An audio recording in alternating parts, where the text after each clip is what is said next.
A long-held philosophy in Baltimore is that you can never have too many good cornerbacks. That's something that Ozzie Newsome stressed throughout his time as general manager, and that principle extends to today. So as the Ravens look at this year's draft, I would not be surprised at all if the Ravens end up using draft capital on the cornerback position this year. So here are two guys who I think could make sense for the Ravens at cornerback in this year's draft. The first one that I'll point to is Jammad McCoy, a cornerback out of Tennessee. 6 foot, 195 pounds. He moves well. He's got top end speed. He's physical at the line of scrimmage, can press wide receivers.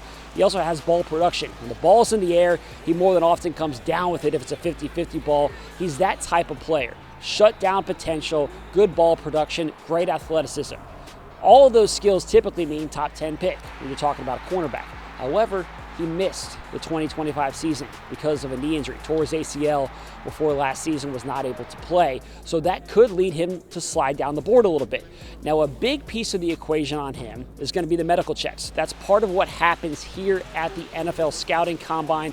Doctors are able to take a look at him and see if they feel like that knee is fully healed or if it's going to be something that lingers at all going into the upcoming season. If the medical checks come out clear on him, then he could be a really attractive option for the Ravens in the first round. Now, the second guy that I'll point to also would have to be a first-round pick. This is Mansoor Delane out of LSU. He might be the best cornerback in the draft. These two guys, to be honest, could be dreaming a little bit about the possibility of them getting to the Ravens at pick number 14, but Delane comes from LSU, another similar mold from what you want at the cornerback position. 6 foot, 190 pounds, great athleticism, great speed. He can do it all at that position. He also comes from LSU, which is a factory for talented cornerbacks at the NFL level. He's also a local kid to a certain extent. Grew up in Silver Spring, Maryland, played his high school ball at Archbishop Spalding, so it would be a homecoming for him to a certain extent.